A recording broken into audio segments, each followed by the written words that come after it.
Break के बाद स्वागत है आपका। बड़ी खबर आपको इस वक्त की बता दें, डॉक्टरों और स्वास्थ्य कर्मियों पर लगातार जो हमले बढ़ रहे हैं अलग अलग इलाकों में, पूरे देश के अलग अलग इलाकों से इस तरह के मामले सामने आ रहे हैं। इंडियन मेडिकल एसोसिएशन ने इस बात पर नाराजगी जाहिर की है।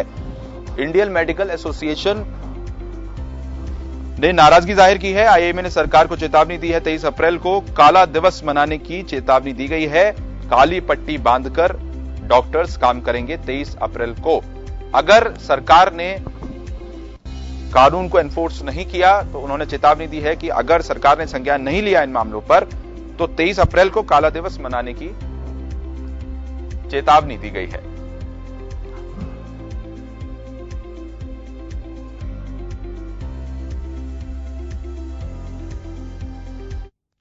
चलिए, हमारे साथ ज्यादा जानकारी और ज्यादा चर्चा करने के लिए डॉक्टर अमित भूषण शर्मा जुड़ गए हैं।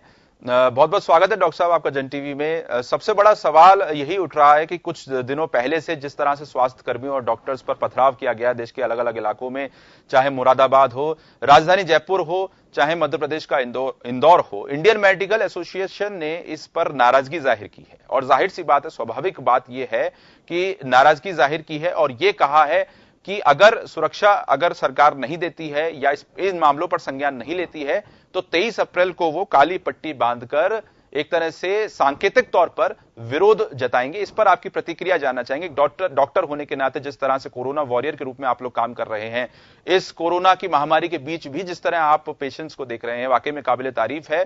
आपको सलाम है जन टीवी की तरफ से। लेकिन ये जो चेतावनी दी गई है, ये वाकई में गंभीर विषय हो सकता है सरकार के लिए। डॉक्टर अमित। नमस्ते आशीष जी। देखिए, ये जो सारा कुछ हुआ है कि देश के विभिन्न भागों के अंदर डॉक्टरों के ऊपर या हेल्थ वर्कर्स के ऊपर, पुलिस के ऊपर, सुरक्षा कर्मियों के ऊपर पथराव जैसी घटनाएं हुई हैं, तो ये सब अपने कर्तव्य से भागने वाली बात नहीं है। केवल हम लोग इसमें सरकार से सुरक्षा की मांग कर रहे हैं। हम अगर सरकार का हमको इसके अंदर सपोर्ट मिलता है, हमको सुरक्षा पूरी मुहैया होती है, तो जो हम अपने मन से, हमारे स्किल से, जिस तरीके से हम काम में जुटे हैं, वो हम हो सकता है कि दुगनी रफ्तार से इस काम के अंदर जुट जाएं। इस समय देश के अंदर केंद्रीय सरकार इस मोर्चे पर बहुत अच्छा काम कर रही है, राज्य सरकारें बहुत अच्छा काम कर रही हैं, और अगर देखा जाए तो विदेशों के मुकाबले, अन्य देशों के मुकाबले हमारे यहाँ अभी इस बीमारी की रफ्तार थोड़ी सी कम है। लेकिन हम जो इसके अंदर जो ये लैक्यूना है, इसको अगर सरकार भर दे तो मुझे लगता है कि इस लड़ाई के अंदर हम और ज्यादा रूप से सफल हो सकेंगे। बिल्कुल, बहुत खूब आपने फरमाया डॉक्टर साहब कि अगर सरकार अगर साथ दे तो और ज्यादा पॉजिटिविटी से और ज्यादा मेहनत से आप लोग काम कर सकते हो। और जाहिर सी बात है, जिस तरह से डॉक्टर्स अपनी जान को जोखिम में डाल करके इस बीमारी से लड़ रहे हैं, पेशेंट्स को भी अटेंड कर रहे हैं। अगर डॉक्टर साहब मुश्किलों की बात करें तो खांसी जुकाम के आमतौर पर इस तरह के सिम्टम्स के पेशेंट्स आपके पास आते हैं जिन्हें जो जांच भी नहीं कराते हैं। अब तो जो चिकित्सा विभाग के एसीएस हैं रोहित कुमार सिंह, उन्होंने ये साफ तौर पर कह दिया है कि बिना चिकित्सक की पर्ची के, बिना डॉक्टर की पर्ची के खांसी जुकाम की दवा जो है वो मेडिकल स्टोर्स अब नहीं दे सकते। तो इस पर आपकी प्रतिक्रिया जानना चाहेंगे कि किस तरह की मुश्किलों का आपको सामना करना पड़ता है, क्योंकि कई लोग जो है जानकर के ऐसे मामले सामने आ रहे हैं कि कोरोना की स्क्रीनिंग नहीं करवाना चाहते, जांच नहीं करवाना चाहते और सीधे जो है निजी डॉक्टर या निजी अस्पताल से परामर्श लेने तो पहुंचते हैं, जो कि सही है, सरकार के निर्देशों के अनुसार ये सही माना जा सकता है। लेकिन इसके बावजूद भी एहतियात बरतनी चाहिए लोगों को, वो नहीं बरत रहे हैं। देखिए, लंबे समय से टीवी पर और भी प्रसारण माध्यमों से ये चीज बताई जा रही है कि कोरोना के क्या लक्षण होते हैं। ये साधारण खांसी जुकाम जैसे लक्षण से ही इसकी शुरुआत होती है। तो क्योंकि बीमारी बहुत तेजी से फैलती है, एक से दूसरे के अंदर फैलती है, तो अगर इस तरह के लक्षण आरंभ के अंदर आए तो इसके अंदर यही सलाह दी जाती है कि अपने निकटतम स्वास्थ्य केंद्र पर या अपने कोई परिचित डॉक्टर हैं उससे हम लोग सलाह लेकर के ही इसके लिए हम दवाई लें, क्योंकि स्क्रीनिंग शुरुआती दौर में बहुत इसके लिए जरूरी है।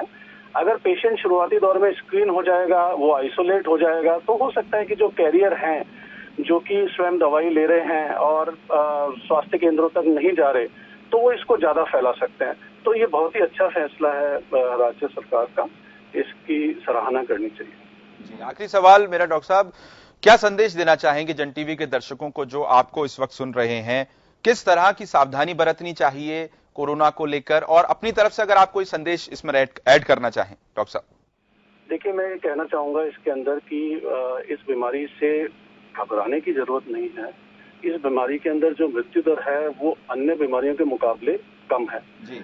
लेकिन इस बीमारी का हवा इस कारण से ज्यादा बन रहा है कि ये एक से दूसरे में बहुत तेजी से फैलती है। मैं लोगों से, दर्शकों से, जनता से यही अपील करना चाहूंगा कि परहेज से रहें, एक दूसरे से दूरी बना करके रहें, सोशल डिस्टेंसिंग का पालन करें, बार बार बाहर निकलने की, जाने की आदतों से बचें, अपने घर के अंदर रहें, अपना ध्यान रखें, अपने परिवार का ध्यान रखें। अगर हर व्यक्ति अपना या अपने परिवार का ध्यान रखने में सफल होगा तो इससे मोहल्ले का, हम बोलेंगे क्षेत्र का, शहर का या राज्य का ध्यान अपने आप ही हो जाएगा।